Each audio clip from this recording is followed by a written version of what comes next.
A história do Vietnã, meus amigos, é uma história de resistência, de séculos lutando por independência.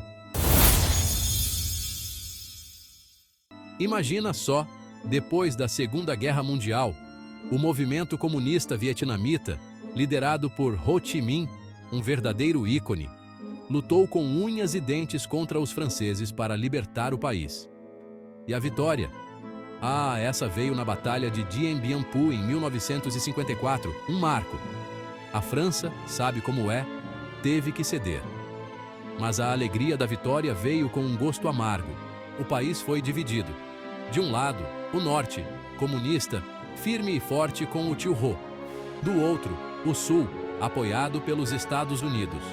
A ideia, pelo menos no papel, era que essa divisão fosse passageira, com eleições para reunificar o país.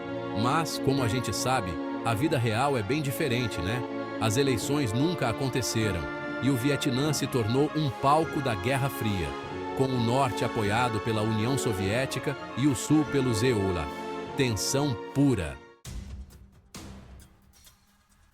Agosto de 1964, o caldo entorna de vez. O destroyer americano USS Maddox, vejam só, relatou um ataque de barcos torpedeiros norte-vietnamitas no Golfo de Tonkin. Esse incidente, que até hoje gera discussão, foi a desculpa perfeita para os Yeon-Neo meterem o bedelho na Guerra do Vietnã.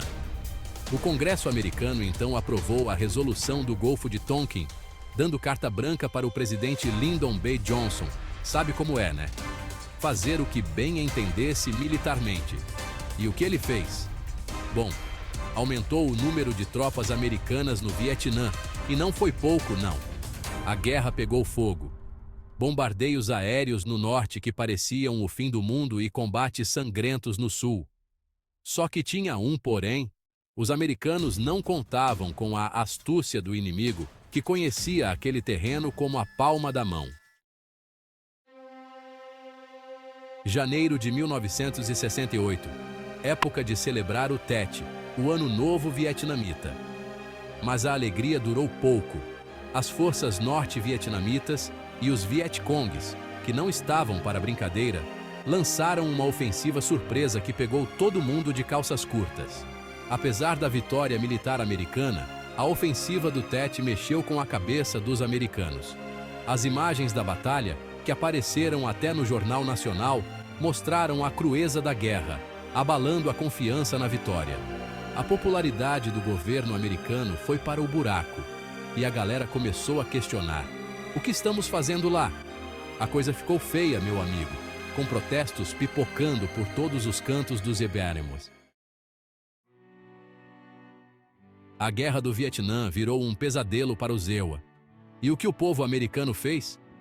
Foi para a rua, claro. Estudantes, ativistas, gente como a gente, todos unidos contra a guerra. A voz do povo ecoou na música, no cinema, na arte. Artistas como Jimi Hendrix e Joan Baez botaram a boca no trombone e se tornaram símbolos da luta anti-guerra.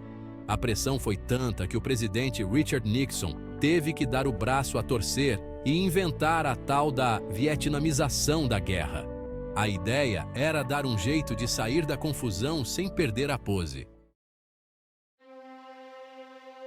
Apesar da vietnamização e dos acordos de paz de Paris em 1973, a guerra continuou a todo vapor.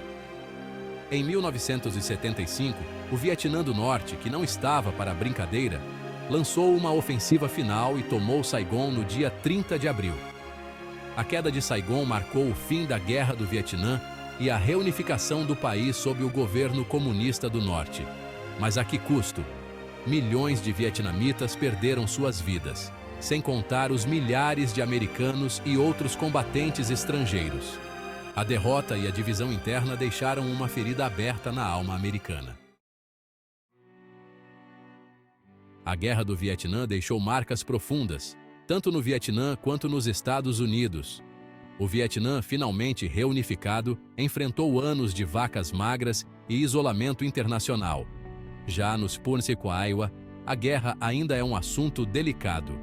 O conflito levantou um debate importante sobre os limites do poder americano e a importância da diplomacia.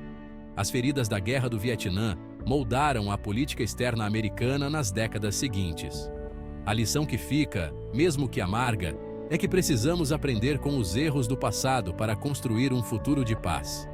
Afinal, ninguém quer outro Vietnã, certo?